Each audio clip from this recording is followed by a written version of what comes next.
Hello student, कैसे हैं आप लोग। हमारे चैनल नेशनल एग्जाम्स में आप लोगों का स्वागत है। तो उम्मीद है कि आप लोगों की तैयारी बहुत अच्छी चल रही होगी।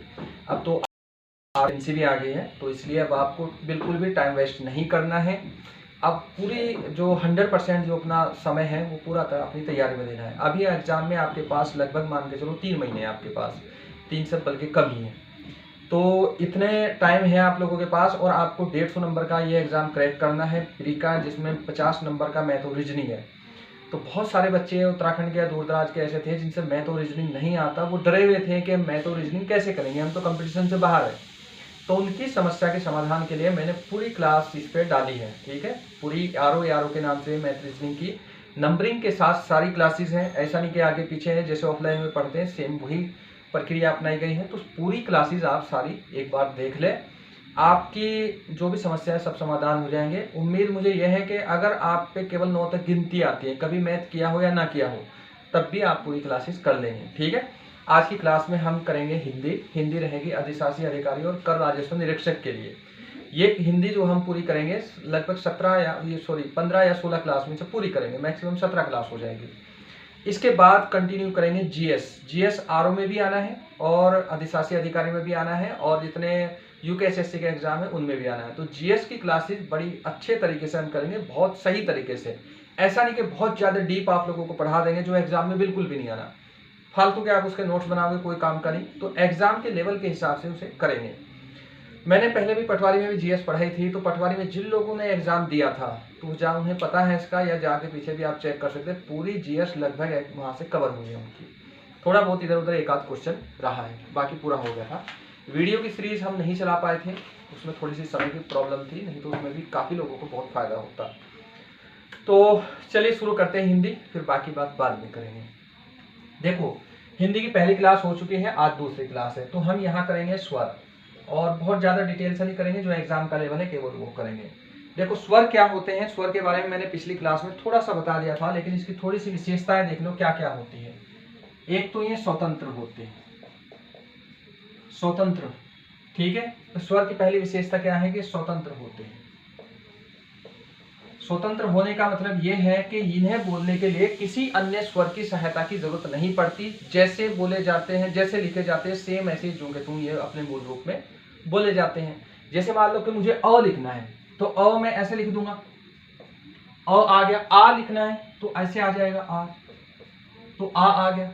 तो ये जो होते हैं जैसे वो लिखे जाएंगे ऐसे ही जो के तुम बोले जाएंगे। अब देखो, इसे सही से तब समझोगे जब आपको व्यंजन का पता होगा। व्यंजन का जो मूल रूप होता है, जैसे मान लो क होगा, क हलंत होता है, इसे हलंत बोलते हैं नीचे वाले को। व्यंजन का मूल रूप होगा ये वाला। अगर आप इसका मतलब ये होगा ऐसे आधा, जिसके नीचे हलंत होता है उसका मतलब ये आधा होता है। अगर आपको मूल ये स्वर बोलना है आपको, यानी कि ध्वनि आपको एक ही लेनी है, तो आप बोल नहीं पाओगे। जैसे इस क को कैसे बोलोगे, आधा क। तो इसे बोलने के लिए आपने कितनी ध्वनि का प्रयोग किया, आ का किया, ध का किया, फिर उसके बाद क का किया, यानी कि तुमने लगभग इसमें कितने वर्णों का यूज कर दिया, 2 और 2 4 और 2 6 वर्णों का यूज कर दिया। और आपको क्या करना है, एक करना है और, जैसे मैंने बोला अ बोला ऐसे ही लिख दिया। तो कहने का मतलब ये है कि ये जैसे बोले जाएंगे लिखे जाएंगे ऐसे बोले जाएंगे, लेकिन व्यंजन क्या होते हैं, जैसे लिखे जाते हैं ऐसे बोल नहीं पाते, उन्हें केवल मूल रूप में आप लिख सकते हो, बोल नहीं सकते। ठीक है, इस जब व्यंजन आएंगे वहां मैं डिटेल से बताऊंगा। फिलहाल हम आते हैं यहाँ स्वर पे। स्वर के बारे में मैंने पिछली क्लास में लिखवा दिया है, अब इस क्लास को देखो, ये पहली विशेषता क्या है, स्वतंत्र होते हैं। ठीक है, स्वतंत्र होंगे। दूसरी विशेषता ये होगी, बिना दूसरे वर्णों की सहायता के बोले जाएंगे। बिना, ये सारी चीज लिखवा दी पर समझा रहा हूं, दूसरे वर्णों की सहायता के बोले जाएंगे, ठीक है, जाएंगे। तो ये ध्यान रखना है तुम्हें, ये सारी चीज मैंने पहले परिभाषा में लिखवा दी कि ये बिना दूसरे वर्णों की सहायता के बोले जाएंगे, इसी कारण इन्हें बोलेंगे स्वतंत्र। आपसे ऑप्शन क्वेश्चन पूछा जाएगा कि निम्न में से कौन सा स्वतंत्र वर्ण है, या स्वर की क्या विशेषता है, तो आप इनमें से देख के लगाओगे। ठीक, अब चलो आगे चलते हैं। ये तो हो गया स्वर, ये मैंने पिछली क्लास में आप लोगों को बता दिया था। अब जो ये क्लास शुरू होती है वो होती है स्वर के प्रकार से, ठीक है। आपका जो सिलेबस है उसमें वर्णों के प्रकार दिए गए हैं, जितने भी अलग अलग टाइप के वर्ण होते हैं वो भी करने हैं इसमें। और एक और बताऊं, अगर आप हिंदी यहाँ से करेंगे तो शायद हिंदी का कोई क्वेश्चन बचेगा कॉन्सेप्ट वाला, सारा हो जाएगा। और जो तत्सम तद्भव पर्यायवाची वाले हुए उनका मैं नोट्स प्रोवाइड करा दूंगा, वो सारे रट लेना, पूरा का पूरा लगभग आप लोगों को वहां से मिल जाएगा। देखो स्वरों के प्रकार देखते हैं पहले, स्वर के प्रकार, ठीक है। ये जो प्रकार होंगे ये एक आप मेन हेडिंग लिखोगे, इसकी जो सब हेडिंग रहेगी वो यहाँ लिखोगे, नंबर 1 पहला लिखोगे। जो पहला प्रकार है वो देख लेते हैं पहले। पहला जो रहेगा इसमें मात्रा के आधार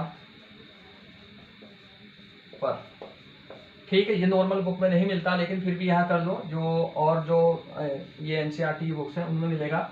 या ओब्लिक करके इसे करोगे उच्चारण के आधार पर, उच्चारण के आधार पर, ये नोट कर लेना आप, ठीक है, आधार पर। अब प्रकार कितने होते हैं देखो, ये स्वरों के प्रकार है। स्वरों के प्रकार में पहला प्रकार है मात्रा के आधार पर। अब मात्रा के आधार में भी कितने प्रकार के होते हैं स्वर, वो देख लेते हैं। देखो मात्रा के आधार पे आप क्या करोगे, 3 प्रकार के होंगे। एक तो होगा लघु स्वर, लघु स्वर इसे हरिस्व स्वर भी बोलेंगे, हरिस्व स्वर बोलेंगे। दूसरा होगा दीर्घ स्वर, ठीक है। और लास्ट का जो होगा ये होगा प्लुत स्वर। ये क्या होगा, प्लुत स्वर होगा। इसमें कौन कौन आएंगे ये देख लेते हैं। पिछली क्लास में मैंने बता दिया, इसमें आएगा अ और ई, ऊ आएगा और एक री आएगा, ठीक है, ये आएगा। एक चीज और ध्यान रखना है कि जहां कहीं भी इनकी मात्रा होगी, इनकी मात्रा तो पता आगे मैं बताऊंगा कि कैसे किसकी कैसे लगती है, लेकिन फिर भी आप लोगों को पता होगा इसकी मात्रा इधर से लगती है ऐसे, और इसकी मात्रा ऐसे लगती है, और इसकी मात्रा ऐसे। इसकी मात्रा होती है लेकिन दिखाई नहीं देती, तो आगे हम इनकी मात्रा करेंगे। तो फिलहाल मैं आप लोगों को बता रहा हूँ, जहां कहीं भी इनकी मात्रा होगी वहां मात्रा संख्या आप कितनी करोगे, मात्रा संख्या कितनी होगी, 1 लिखोगे वहां, ठीक है। मात्रा संख्या कितनी होगी इनकी, 1, ये संख्या लिखोगे। ध्यान रखना कभी भी मैं बताऊंगा तुम्हें कि मान लो कि ये की है, इसमें कितनी मात्रा है, देखो इधर की मात्रा है की, तो इसका मतलब इसमें 1 लगेगा, ये वाला ध्यान रखना है सब बिल्कुल। अब चले आगे चलते हैं। देखो मात्रा संख्या ये हो गया। अब इनका चिन्ह देखते हैं क्या होता है। इनके जो चिन्ह होता है उसे क्या बोलते हैं, उसे लघु बोलते हैं। इनके चिन्ह को क्या बोलते हैं, लघु। और ये होता कैसा है चिन्ह, ऐसे होता है, ऐसे, इस टाइप से। देखो इस टाइप से मत लिखना, ऐसे होता है, ये चिन्ह होता है इनका। तो तुम्हें लघु स्वर में केवल इतने याद रखने, लघु स्वर में ये होते हैं, मात्रा संख्या 1 होती है और चिन्ह ये होता है। अब उच्चारण के आधार पर इनके उच्चारण में कम समय लगता है, यानी कि 1 मात्रा का समय। तो उच्चारण में कितना लगता है, उच्चारण में कम समय, यानी कि ये खींच के नहीं बोले जाएंगे, नॉर्मल कंडीशन में बोले जाएंगे, बहुत ज्यादा डिटेल से नहीं बोलोगे। तो क्या होगा, यहाँ तुम यहाँ से है ऐसे ही से करोगे। तो ये 3-4 पॉइंट इसके याद रखोगे और आप लोगों का ये कवर हो जाएगा अगर क्वेश्चन यहाँ से आया। अब आते हैं दीर्घ वाले में। देखो दीर्घ वाले में कौन आएगा, आ, जो बचे हुए वो इधर आ जाएंगे। और पिछली वीडियो जरूर देख लेना जो लोग नहीं देख रहे हैं। आ आएगा यहाँ, यहाँ ई आएगा, उसके बाद यहाँ ऊ आ जाएगा, और इसके बाद कौन आएगा, ए आएगा, फिर आई आएगा, फिर ओ आएगा, फिर आउ आएगा, ठीक है। दीर्घ वाले में ये सारे होंगे। अब देखो इनकी विशेषताएं क्या क्या होगी। अब देखो इसमें पहला तो देखो इनकी मात्रा संख्या कितनी होती है। मात्रा संख्या जो होगी इनकी, मात्रा संख्या होगी इनकी 2। मात्रा अगर कहीं भी इनकी मात्रा होगी तो वहां आप 2 मात्रा लगाओगे। जैसे मान लो कि मैं लिखूंगा यहाँ का, ये आ है, इस आ की मात्रा है, तो क्या लगाओगे, इसकी मात्रा संख्या 2। इसके बारे में आगे जब वर्ण विच्छेद या वर्तनी विश्लेषण पढ़ेंगे तो मैं आप लोगों को वहां बताऊंगा कि मात्रा संख्या कैसे लगती है, ठीक है। मात्रा संख्या कितनी लिखोगे, इसकी 2। अब देखते हैं इसका चिन्ह क्या होता है। इसका जो चिन्ह होता है उसे बोलते हैं गुरु, ठीक है, गुरु होता है। और ये इसका चिन्ह ऐसे एस के रूप में लिखा जाता है, ये इसका गुरु होता है, ठीक है। अब अगला देखते हैं इसका जो उच्चारण कैसे होता है। इनका ये थोड़ा खींच के बोले जाते हैं, जैसे आ खींच के बोले जाएंगे। तो इसमें कहोगे लघु से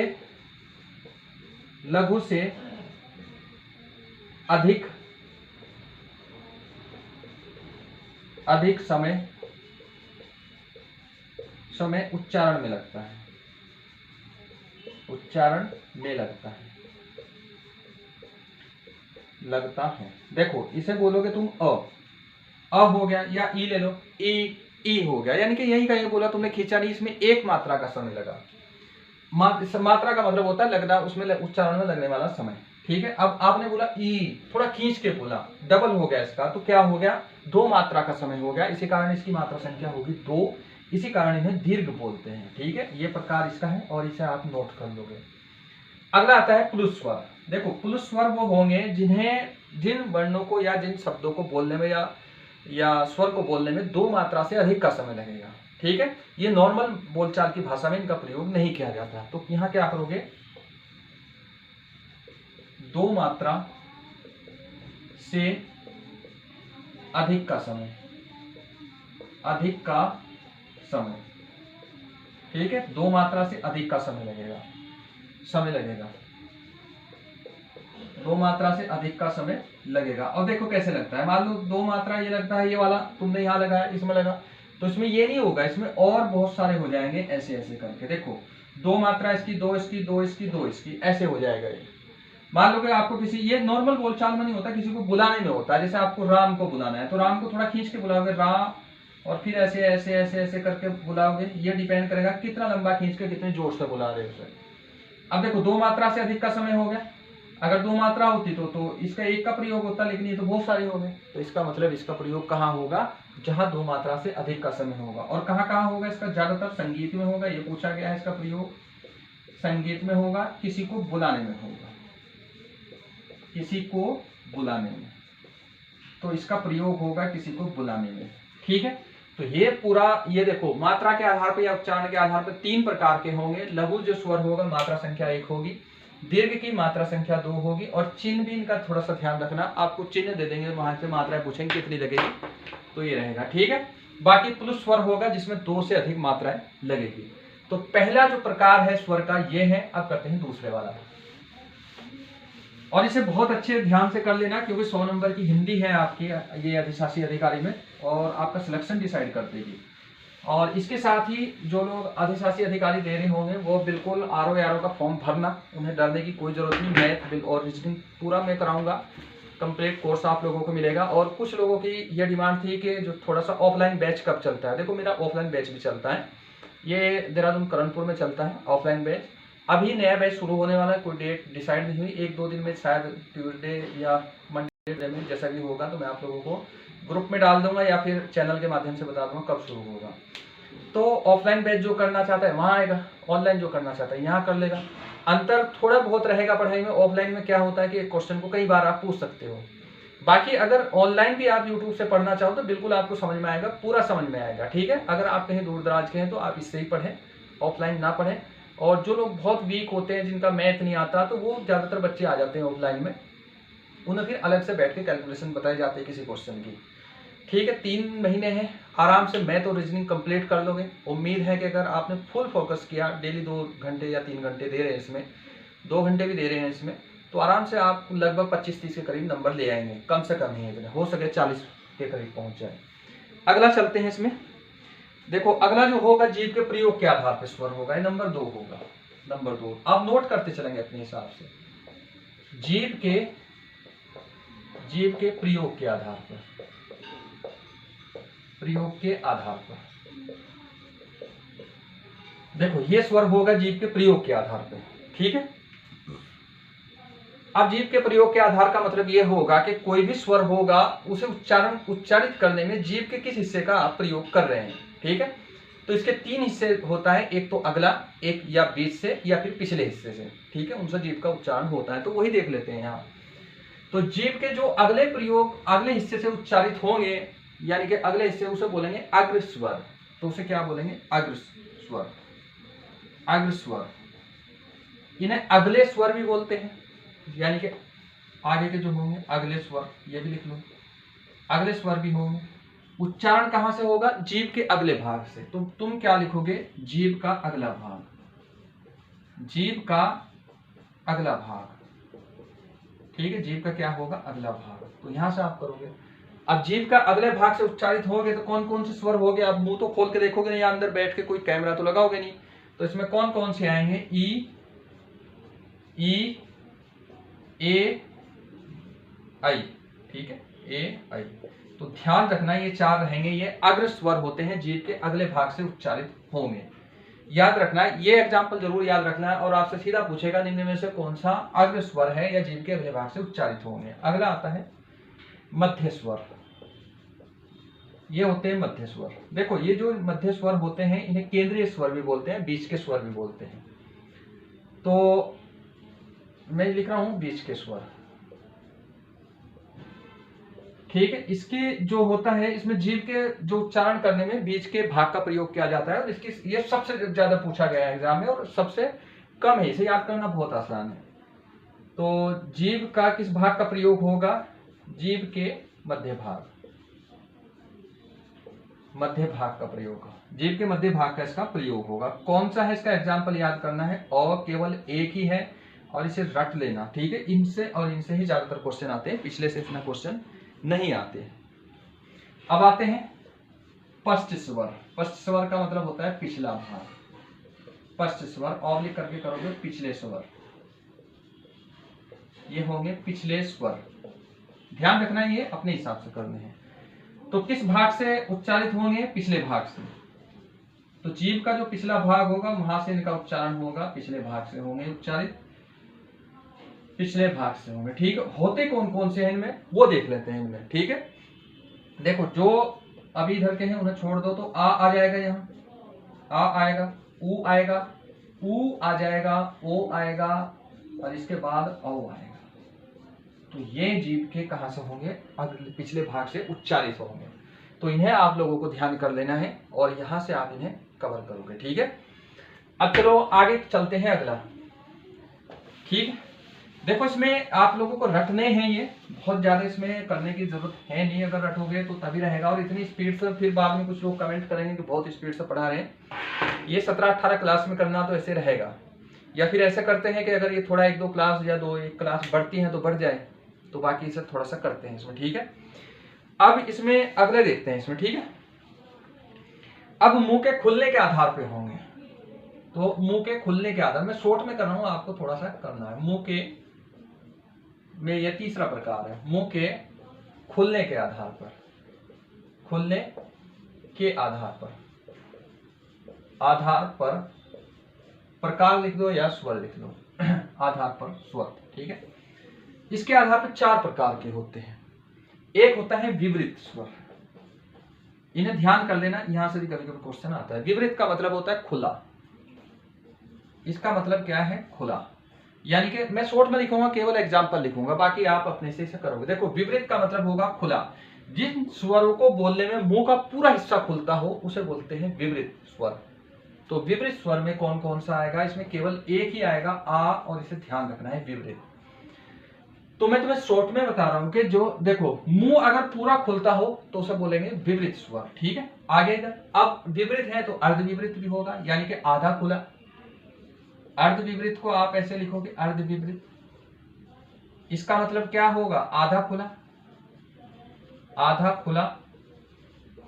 तो ऐसे स्वर जिन्हें बोलने के लिए मुंह आधा खुलता हो तो उन्हें बोलते हैं अर्धविवृत स्वर, ठीक है। अर्धविवृत स्वर। तो इनके एग्जाम्पल देख लेते हैं कौन कौन सा होगा। देखो इसमें एक तो अ होगा, एक आई होगा, एक औ होगा। ये सिर्फ एग्जाम्पल आपको ध्यान रखना है कि आपसे पूछा जाएगा निम्न में से किन स्वरों को बोलने में आधा मुंह खुलता है, तो ये एग्जाम्पल लिखोगे। और अगर पूछा जाए कि अर्धविवृत का अर्थ क्या है? आधा मुंह, यानी कि ये देखो मैं पूरा डिटेल से लिखवाऊंगा, क्लास लंबी होगी, आपको खुद समझना पड़ेगा। यहाँ देखो अर्धविवृत का मतलब होगा जिन स्वरों को बोलने में आधा मुंह खुलता हो, इसलिए मैंने आधा खुला लिख दिया। तो ये एग्जाम्पल है उसके, ये ध्यान रखने पड़ेंगे आपको। अब आता है समृद्ध। देखो समृद्ध का मतलब होगा लगभग बंद होना, समृद्ध स्वर होगा, समृद्ध स्वर, ठीक है। लगभग बंद, समृद्ध का मतलब ही बंद होता है, लगभग बंद। इसमें क्या होगा कि मुंह लगभग बंद ही रहेगा, पूरी तरह मुंह नहीं खुलेगा। पूरा अगर मुंह बंद रखोगे तो बोल ही नहीं पाओगे, तो ये लगभग बंद ही रहता है। और इनका जो एग्जाम्पल रहता है वो ई आता है, ठीक है। ई आएगा, ई आया, और उसके बाद देखो ई ए उधर लिखा था आपने अग्रभाग में, यहाँ कौन आएगा? ऊ और ऊ, ये 4 आ जाएंगे। और ये ध्यान रखना समृद्ध में कौन आएंगे? ई ऊ ऊ, समृद्ध में ई ऊ ऊ। अब देखो समृद्ध का मतलब होता है बंद होना या आधा पूरा लगभग बंद होना। आता है आधा समृद्ध होगा, अर्ध समृद्ध होगा, अर्ध समृद्ध। देखो इसमें बहुत ज्यादा टाइम अगर लगाओगे तो प्रॉब्लम हो जाएगी, तो इसीलिए ये सब बहुत स्पीड से तुम करोगे, समय बहुत कम है आप लोगों के पास। 26 नवंबर है आपके साथ ये ईओ के एग्जाम की डेट, तो इसलिए ईओ वाले बहुत ध्यान से कर लेना। ये क्लासेस करोगे, इसके बाद में पर्यायवाची, तत्सम, तद्भव, इन सब की कुछ जो जरूरी होगी वो क्लास दे दूंगा, बाकी नोट्स दे दूंगा, वहां से आप कर लेना। जो चीज रटनी है खुद से कर सकते हो, तो यहाँ टाइम खराब करके कोई फायदा नहीं। देखो समृद्ध का मतलब क्या होगा कि आधा लगभग बंद होना। अब समृद्ध में देख लेते हैं कौन कौन से इसके वाले आएंगे यहाँ। तो इसमें ए आ जाएगा, इसमें कौन आए, ए आएगा और ओ आएगा, ठीक है, ये ए आएगा और ओ आएगा समृद्ध में। तो मुंह के खुलने के आधार पर होते हैं 4 प्रकार के। पहला होगा विवृत, इसका मतलब होता है पूरा खुलना। जिस स्वर को बोलने के लिए मुंह पूरा खुलता हो तो उसे बोलते हैं विवृत स्वर, यानी कि आ। अब आता है अर्धविवृत। अर्धविवृत का मतलब होता है आधा खुला। जिन स्वरों को बोलने के मुंह लगभग आधा बंद रहता हो, आधा खुलता हो, तो उन्हें बोलते हैं अर्धविवृत। अ, ऐ, औ, ध्यान रहेगा। अब आता है समृद्ध स्वर। समृद्ध का मतलब होता है कि लगभग बंद होना। तो ऐसे स्वर जिन्हें बोलते समय मुंह लगभग बंद रहता हो तो उन्हें बोलते हैं, वो उनके जो वो स्वर उन्हें बोलते हैं समृद्ध स्वर। तो देखो ये क्या होगा, ई उ ऊ। ये एग्जाम्पल जरूरी याद रखने, इसमें एग्जाम्पल जरूरी है। अर्ध समृद्ध में क्या होगा, आधा बंद होना, ए ओ। अब देखो अंतर क्या है, आधा बंद है आधा खुला है। इसके बारे में मैंने बहुत डिटेल से पिछली वीडियो में बता दिया था, तो बस थोड़ा सा यहाँ इसलिए ये बताऊंगा कि ये पहली स्थिति पर डिपेंड करता है। देखो जैसे क्या होगा कि मान लो कि पूरा इतना खुला है, कोई इतना पूरा खुला है, तो इतना हो गया आधा खुला। मतलब पहली स्थिति क्या थी, खुला था, अब हो गया आधा खुला। अब हो गया इतना बंद है, अब इतना हो कर दिया आप लोगों ने, तो क्या होगा, ये आधा बंद। तो आधा खुला या आधा बंद डिपेंड करेगा उसकी पहली स्थिति क्या थी, तो उसी से इसकी निकालते हैं, ठीक है। इसके बारे में मैंने डिटेल से पहले बता दिया था। अब ये तो हो गया मुंह के खुलने के आधार पर, ठीक है। अब अगला प्रकार करते हैं, आज ही खत्म करेंगे स्वर पूरे, क्लास थोड़ी। तो अब देखते हैं ये होठों की गोलाई के आधार पे, ठीक है। इसमें 2 टाइप के होते हैं होठों की गोलाई के आधार पे। एक तो होता है वृत्ताकार, वृत्ताकार होगा, और दूसरा जो होगा वो अवृत्ताकार होगा, ठीक है, अवृत्ताकार। देखो ये जो वृत्ताकार या अवृत्ताकार है, इसका ये डिपेंड करता है कि किस स्वर को बोलने में मुंह जो लिप्स होते हैं, हमारे ओठ होते हैं, वो गोल होते हैं, किसके बोलने में गोल नहीं होते हैं। अब देखो जिन्हें बोलने में गोल होते हैं तो उसे बोलते हैं वृत्ताकार। और मैं थोड़ा सा ये स्पीड से करा रहा हूं यहाँ, तो आपको थोड़ा सा एडजस्ट करना है खुद से। देखो कौन कौन आएगा, एक तो ऊ आएगा, एक ऊ आ जाएगा, एक ओ आ जाएगा और एक औ आ जाएगा, ठीक है। तो ये इसमें आएंगे। और अवृत्ताकार में आएगा अ, कौन आएगा, अ आएगा, आ आएगा, ई आएगा, ई आएगा और ऊ आएगा, इसके बाद ऊ आएगा, ठीक है। तो ये सारे हैं जो आप लोगों को करने हैं इसके आधार पे, ठीक। अब अगला देखते हैं इसके कौन सा प्रकार है, ठीक है। अगला प्रकार जो रहेगा इसमें घोष के आधार पे, अगला है घोष के आधार पे स्वर होंगे। देखो घोष के 2 टाइप के होते हैं घोष के आधार पे, एक होता है अघोष, एक होता है सघोष। अघोष उसे बोलते हैं जिन्हें बोलने में स्वर तंत्री में कंपन ना हो। ये जो स्वर तंत्री होती है वो हमारे गले में होती है, जिसमें वाइब्रेशन होता है जिसे बोलते हुए। तो जिसे इसे किसी अन्य वर्ण को बोलने में ये वाइब्रेशन या कंपन ना हो उसे बोलते हैं अघोष। तो सारे के सारे स्वर सघोष होते हैं। ये अघोष और सघोष आगे व्यंजन में डिटेल से पढ़ेंगे, ठीक है। तो तुम केवल एक चीज याद रख लो कि सभी स्वर सघोष होते हैं। ध्यान रखना, सघोष होते हैं, बस इतना याद रखो और कुछ नहीं करना है, बस बात खत्म फिर। सभी स्वर क्या होंगे, सघोष होंगे। अब आगे देखते हैं इसमें, ठीक है। अगला तो और एक चीज याद रहेगा, अगला पूछा जाता है मूल स्वर। तो मूल स्वर कौन कौन से होते हैं, मूल स्वर देख लेते हैं। देखो मूल स्वर में जो आएगा वो अ आएगा, इसके बाद ई आएगा और उसके बाद ओ आएगा। तो ये जो 3 स्वर होते हैं ये मूल होते हैं और इनकी संख्या भी 3 होती है। एक चीज ध्यान रखना, बहुत सारी बुक्स हैं अलग से, उसमें री भी मूल स्वर बोलते हैं, जबकि ये अलग अलग बना हुआ है। इसका कभी ये सिलेबस में तो है नहीं, कभी फुर्सत में बता दूंगा इसके बारे में। ये मूल स्वर में नहीं आता। जो हमारी मानक किताबें होती हैं इनमें 3 ही मूल स्वर में दिया गया है, ठीक है। एनसीईआरटी भी मूल स्वर में, एनसीईआरटी में भी यही है। तो इन सबको आप लोग नोट्स कर लेंगे, थोड़ा स्पीड से इसे क्लास को करेंगे। अब आगे देखते हैं संयुक्त स्वर। देखो संयुक्त स्वर दो टाइप के होते हैं। संयुक्त स्वर ये दो प्रकार के होंगे संयुक्त स्वर। एक तो होगा मूल संयुक्त स्वर, मूल संयुक्त स्वर होगा, और दूसरा होगा दीर्घ संयुक्त स्वर, दीर्घ संयुक्त होगा। ठीक है, दीर्घ संयुक्त स्वर, दीर्घ संयुक्त स्वर नोट कर लेना आप इसे। मैं थोड़ा स्पीड से करा रहा हूं क्योंकि ये जल्दी हमें खत्म करना है 17-18 क्लास में ही। मूल दीर्घ स्वर में केवल 3 आएंगे इसमें, ठीक, सॉरी, वो जो 3 आएंगे उन्हीं का जो किस किस से बने वो देखते हैं। तो एक तो आता है इसमें आ। देखो अगर ये संयुक्त होते ये किसी और का मिलकर बना हुआ होगा तो किससे बना है, अ प्लस अ से आ बना हुआ है। अब आया ई, ये किस किस से है, ई प्लस ई, ये इससे बना हुआ है। अब आता है ऊ, ये किससे, ऊ प्लस ऊ से बना हुआ। देखो मूल मूल संयुक्त स्वर का मतलब ये होगा कि जो मूल स्वरों से मिलकर बने हुए हैं उन्हें मूल संयुक्त स्वर बोलते हैं। तो ये तीनों बने हुए हैं, ध्यान रहेगा आप लोगों के बिल्कुल। अब आते हैं इधर वाले में। अब देखो इधर कौन कौन से होते हैं। एक होता है ए, इसे देख लेते हैं किस किस से बना हुआ है। ए किससे बना है, अ प्लस ई से, ये इससे मिलकर बना हुआ। अगला है आई, ये किस किस से बना हुआ है, तो ये अ प्लस ए से मिलकर बना हुआ है, ये वाला। ठीक है, अब आता है ओ, ये किससे बना हुआ है, अ प्लस ऊ से मिलकर बना हुआ है। ठीक है, जगह कम है थोड़ी सी, मैं लिख रहा हूं इधर को, आप एडजस्ट करना। औ, ये किससे मिलकर बना हुआ है, अ प्लस ओ से मिलकर बना हुआ है, ये इससे मिलकर बना हुआ है। तो ध्यान रखना है कि दीर्घ संयुक्त स्वर ये वाले होंगे और मूल संयुक्त स्वर ये वाले होंगे। अब एग्जाम में देख लेते हैं आते कौन से। एग्जाम में 99% ये वाले आते हैं। कभी मान लो कि ये भी ऑप्शन में आ जाए और ये भी आ जाए, आंसर इन दोनों में से एक लगाना है, जैसे पिछले पटवारी में हुआ था तब भी मैंने बताया था, तो तब आपको आंसर इनमें से लगाना है। तो ये ध्यान रखना बिल्कुल, कभी ये दोनों एक साथ आ जाए, वैसे बहुत कम रेयर में ही आते हैं। तो आपको अगर कभी ऐसा हो जाए तो आंसर इसमें से लगाओगे, नहीं तो आप अपने हिसाब से इसे लगा दोगे, आपको पता है कि मूल कौन से हैं। अब ये तो हो गए संयुक्त स्वर। अब आगे देख लेते हैं इनमें। ये भी आता है कि वर्णों के उच्चारण स्थान, ये भी आपके सिलेबस में दिया गया है कि वर्णों के उच्चारण स्थान कौन कौन से हैं। तो वर्णों के उच्चारण स्थान आप लोगों को मैं भी बताता हूं कौन कौन से। देखो वर्णों में अगर करना है तो पहले स्वर कर लेते हैं, स्वर, और इसका देख लेते हैं यहाँ उच्चारण स्थान। इन्हें नोट्स बना लेना और रट लेना, नहीं तो बड़ी दिक्कत हो जाएगी। अब देखो कौन आएगा इसमें, पहला अ आया और आ आया। इन दोनों का जो उच्चारण स्थान होगा वो कंठ होगा, ध्यान रखना। ये कैसे होंगे, कंठे होंगे। अब अगला आता है ई और दूसरा आता है ई, इसके साथ इसका जो होता है उच्चारण स्थान वो तालु होता है, ध्यान रहेगा तालु। अब इसके बाद आता है ऊ और अगला है ऊ, बड़े वाला ऊ। तो इनका जो उच्चारण स्थान है ओष्ठ आएगा, ओष्ठ। ठीक है, और खासकर वो जो लोग जो ग्रुप सी में, या मैं ही बता रहा हूं, मैं सोच रहा था क्वेश्चन दूं आपको, तो आ जाए है री।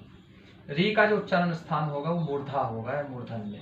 देखो तालु, ओष्ठ, मूर्धा कहाँ कहाँ किस हिस्से में होंगे, इनके बारे में हम जैसे व्यंजन पढ़ेंगे वहां मैं आप लोगों को इसमें बता दूंगा। ठीक है, अब आता है इसमें ए और आई, इसका बताना है आपको उच्चारण स्थान। देखो ये ए आई जिन से मिलकर बना होगा वही इसका बनेगा, तो यानी कि ये इन दोनों से मिलकर बना हो तो इसका आएगा कंठ, कंठ प्लस तालु, तो कंठ तालव्य वर्ण बोलते हैं। ठीक है, अब आता है ओ पल और अव, ओ अव आता है। ये किस किस से बना है, कंठ प्लस ओष्ठ, कंठ प्लस ओष्ठ, तो इन्हें कंठोष्ठ भी बोलते हैं, कंठ प्लस ओष्ठ, तो ये इससे मिलकर बना हुआ। तो इनके उच्चारण ध्यान रखना, इसका उच्चारण स्थान यह है, इसका उच्चारण स्थान यह है। बाकी इनके बारे में कोई भी अगर डाउट हो तो आप कमेंट करके जरूर पूछ सकते हैं, मुझे बता सकते हैं। और अब मैं बता देता हूं कि किस वर्ण की कौन सी मात्रा है। वैसे ये पता ही होगा, जो लोग बिल्कुल नए हैं उनके लिए मैं बता देता हूं। देखो जैसे अ होगा, इसकी मात्रा होती है लेकिन दिखाई नहीं देती। ठीक है, मान लो कि कहीं अगर ये होगा मूल रूप व्यंजन का ये वाला है, अगर इसमें इसकी मात्रा होगी तब ये कैसे आ जाएगा, ये क पूरा हो जाएगा, ये वाला हट जाएगा। तो इसका मतलब इसके अंदर क्या है, अ है, मात्रा दिखाई नहीं देगी। अब आता है आ, तो आ की जो मात्रा लगती है वो ऐसे लगती है। अब आता है ये ई की मात्रा इधर से ऐसे लगेगी। अब है ई, इसकी मात्रा जो लगेगी वो ऐसे लगेगी, इधर से लगेगी। अब आता है ऊ, ऊ की जो मात्रा लगेगी वो ऐसे लगेगी, ऐसे, ठीक है, इसकी मात्रा ऐसे लगेगी। अब आता है ऊ, बड़े वाला ऊ, तो इसकी मात्रा ऐसे लगेगी। अब आता है री, री की जब तुम मात्रा लगाओगे तो इसकी मात्रा ऐसे लगेगी नीचे जाके, ठीक है। अब देखो इसके जगह है अभी, अब आता है यहाँ ए की मात्रा ऐसे लगाओगे तुम सिंगल, ठीक है, इसके ऊपर लाइन के। अब आता है आई, आई की जो मात्रा लगेगी वो ऐसे लगेगी डबल इस लाइन के ऊपर। अब थोड़ा सा मैं इधर कर रहा हूं यहाँ। अब आता है ओ, ओ की मात्रा तुम लगाओगे ऐसे। ये मात्रा मैं इसलिए बता रहा हूं क्योंकि इसमें वर्ण विच्छेद से क्वेश्चन जरूर आएंगे। एक थोड़ा सा मैं आप लोगों को वर्ण विच्छेद बताऊंगा, ठीक है, वर्णों के प्रकार वही आता है। आगे क्लास होगी हमारी वर्ण और अक्षर में अंतर, वो भी बताऊंगा, ठीक है। ओ की लगेगी ऐसे, औ की जो लगेगी वो ऐसे लगेगी। तो ये क्लास जो है ये सभी के लिए इंपॉर्टेंट है, ये खासकर अधिशासी अधिकारी के लिए। बाकी जो ग्रुप सी वाले हैं वो भी इसे देख सकते हैं। ग्रुप सी वालों की क्लास थोड़ी डिटेल से होती है, इसमें और एक्स्ट्रा इसमें बताया जाता है, आराम से समझाया जाता है, क्योंकि हमें जल्दी खत्म करना है, तो इसी कारण ये थोड़ा स्पीड से बताया। तो आपको ये पूरे नोट्स बनाते हुए चलना और याद करते हुए चलना, ठीक है। कोई डाउट हो तो कमेंट करके जरूर पूछ सकते हैं। और काफी लोगों का डाउट था कि रीजनिंग भी कब चलेगी। देखो टाइम से सब खत्म हो जाएगा। रीजनिंग भी ऐसे ही बिल्कुल जीरो से बेसिक से बताऊंगा। आपने कभी पढ़ी हो ना पढ़ी हो, आपके पूरा समझ में आएगी। बस रीजनिंग के लिए कोई एक किताब ले लेना, अरिहंत ले लेना या किरण ले लेना, जो भी आपको सस्ती मिले, क्योंकि सब में प्रैक्टिस सेट लगभग सेम ही रहते हैं। अरिहंत में ये किरण में क्या है कि सॉल्यूशन साथ साथ दिया रहता है, ठीक है। तो अब चलो मिलते हैं नेक्स्ट वीडियो में। वीडियो आपको शेयर जरूर कर देनी है। और ऑफलाइन वालों के लिए मैंने बता ही दिया कि ऑफलाइन के लिए क्या सिस्टम है। और अगर फिर भी अगर कोई किसी को कोई डाउट हो तो दिया गया नंबर में पूछ सकते हैं। हमारी ऑफलाइन क्लासेस करनपुर देहरादून में चलती है। अगर आप लोग ये क्लास भी सही कर रहे हैं तो ऑफलाइन की जरूरत नहीं भी है। लेकिन बहुत सारे स्टूडेंट ऐसे हैं जो मैथ रीजनिंग में बिल्कुल जीरो से हैं, कई बार पूछना पड़ता है, तो वो करना चाहते हैं तो कर सकते हैं, कोई प्रॉब्लम नहीं, ठीक है। चले मिलते हैं नेक्स्ट वीडियो में।